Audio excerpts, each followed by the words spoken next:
This week we're digging into another classic Nichannel thread, so settle in and get ready for a weird ride.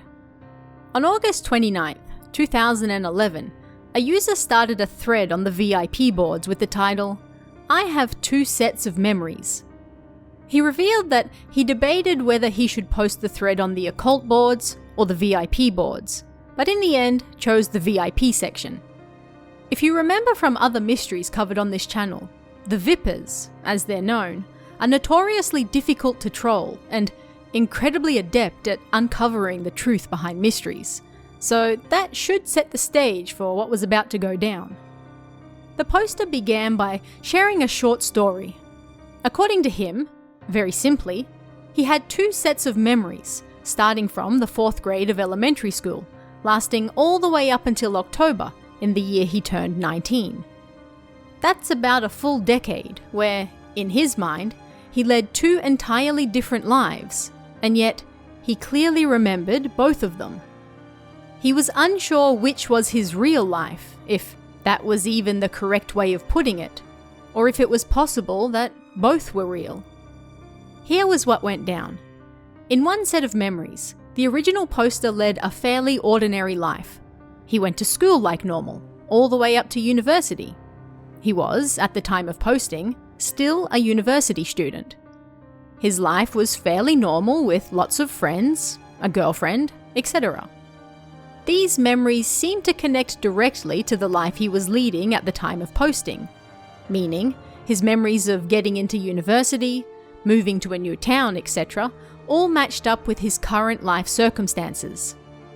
But then, there were the other memories, and here is where things get strange. In this set of memories, he was swimming in a river with his family during the summer holidays of 4th grade, when he slipped and got washed downstream. He was about to drown when someone saved him. It was a man who looked like a foreigner and didn't speak a language the boy could understand. The boy couldn't see anyone around that he recognized, and he'd been pulled out of the river in a location full of trees and plants. He also realized that the man who saved him was naked. The boy was so shocked that he burst into tears. The man tried to soothe him, but the boy couldn't understand what he was saying. The man then grabbed his hand and led him back to something somewhat resembling a village inside the forest. There were no real houses, but in the grass he could see things like desks, chairs, beds, etc. The man sat him down and drew a picture of a leaf that looked like it had liquid coming out of the roots. The boy tried to find his family but was unable to, and he was unable to understand the people living in the forest either. Yet the man had a wife and a child, and over time, the boy slowly adapted to life with them, taking up their nudist ways and slowly learning their language. The people used flowers to talk and describe things, and the location didn't have seasons as such, but rather, when a particular flower withered, that was counted as 1 year, and so on. Everything was related to nature, and nobody thought much about age or time. Then, one day, the original poster woke up in his bed and realized he had two sets of memories. One of his normal life, and another of his life in the forest. Both seemed real, and if asked what he did the day before, he could recall both sets of memories clearly. Yet when he went and asked his family about that time he got swept downstream in the 4th grade, he discovered that his father had saved him. At least in this timeline. What on earth was really going on? The poster revealed that he still remembered how to speak the language from his other life, but he was slowly forgetting it. He wanted to write some of it down before it was entirely gone, which naturally caught the attention of other users in the thread. The poster claimed to have asked one of his university professors about the language, but it wasn't something that existed on this earth. Of course, people asked him to record a sample of this mystery language, but he refused, saying he wasn't confident in his voice. He did, however, share an image, which you can see here. someone replied that the letters seemed somewhat familiar, which surprised the original poster. After a small diversion talking about his apparent death and murder in the other world, which led to him waking back up in this one, he shared yet another image with even more letters, which you can see here. One user was intrigued by the fact that he was writing these letters with a brush and asked why. Why couldn't he write them in pen? Another user suggested that because this language came from a nature-heavy location, where they used trees for everything, it was probably the closest he could get over here to conveying the letters. And it was at this point that someone shared where they thought they might have seen the letters before. The Voynich manuscript. I'm not going to go into too much detail about this. I highly recommend Googling it if you don't know what it is. But it's basically a 15th century manuscript that may have been composed in Italy that no one has been able to decipher or even attribute to a particular author yet. It's full of fantastical pictures and diagrams of people and even plants that don't really exist.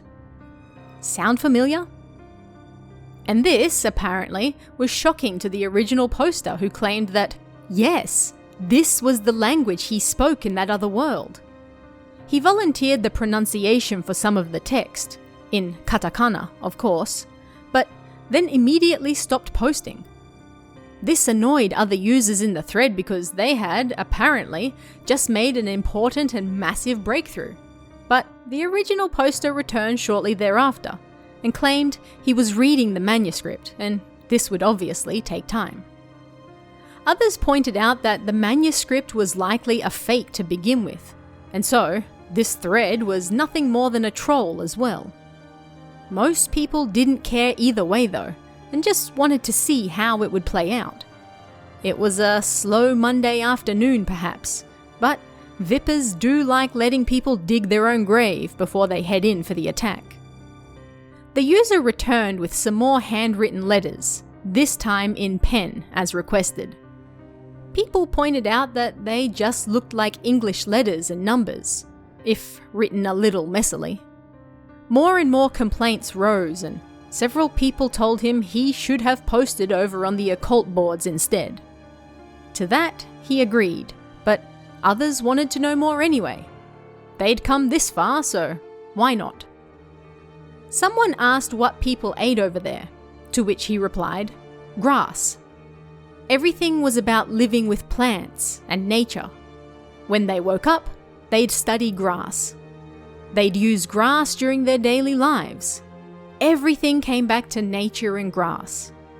All the people in that world had white skin, and he alone was the anomaly. He then gave a brief translation of one of the pages from the Voynich manuscript. He claimed that the opening sentence said something like, "These grasses have a something proportional to the number of roots they have. The thicker they are doesn't mean the stronger they are, but knowing this..." Yet there was a lot he couldn't read, hence the blanks.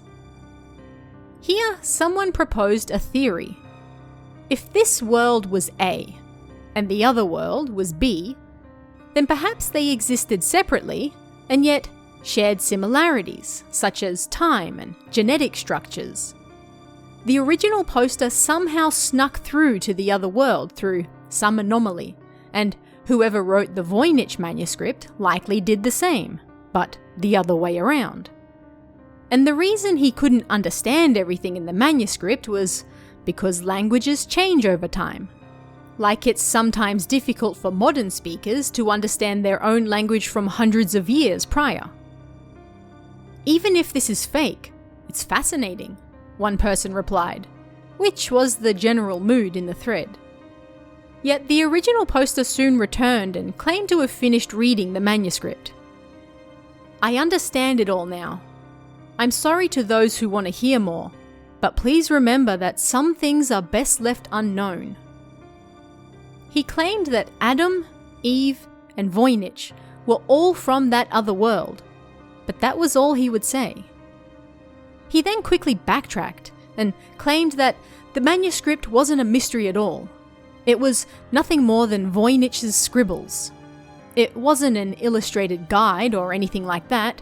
It was basically like his summer homework. Now, if you know anything about the manuscript, then you know that Voynich isn't the name of the person who wrote it. After all, that's still unknown. It's the name of the Polish book dealer who bought it in 1912. One of the users in the thread pointed this out and asked the original poster what all that was supposed to mean. Here, apparently, it all came tumbling down.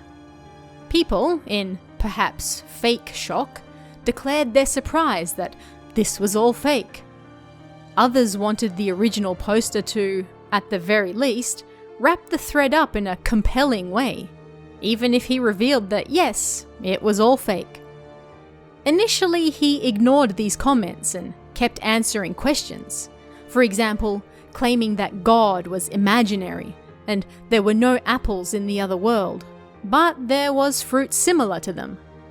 Yet, many of the fruits in that world were poisonous, as were the snakes. People continued demanding answers and wanting to know if the thread was fake. He claimed it wasn't, but that if he wrote down what the manuscript actually said, people would be shocked, and it was genuinely better if they didn't know. He claimed not to know anything about the future, but he had learned the meaning of space, the world, and life itself. He naturally couldn't say anything about these, as curious as everyone was, but in time, they would discover these things for themselves. Other users, of course, found this was a less than satisfactory ending to an otherwise intriguing thread. But the original poster then left a reply that had everyone stumped. The comment, entirely in hiragana, didn't really make any sense at all.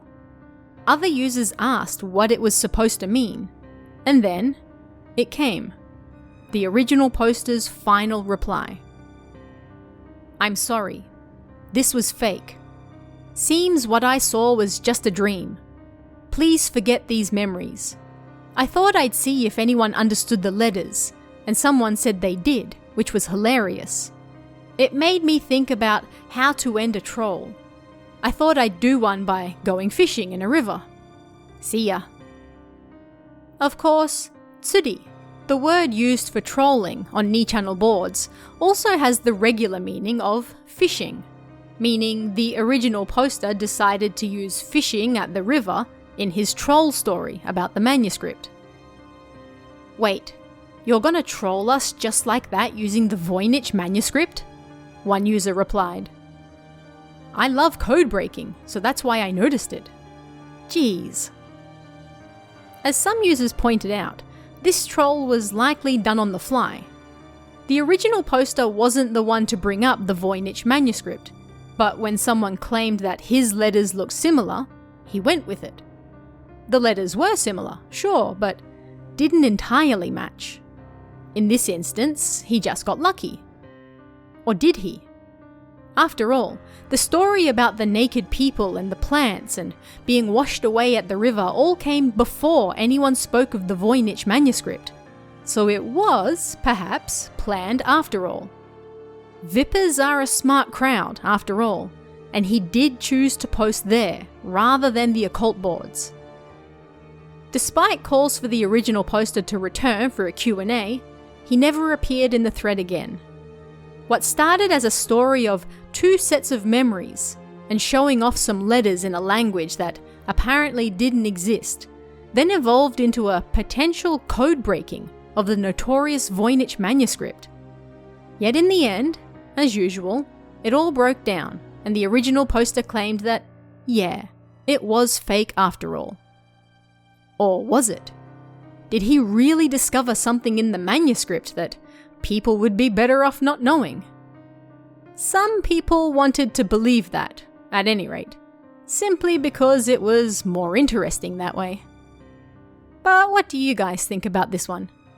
Let me know in the comments below, and I'll see you again next time.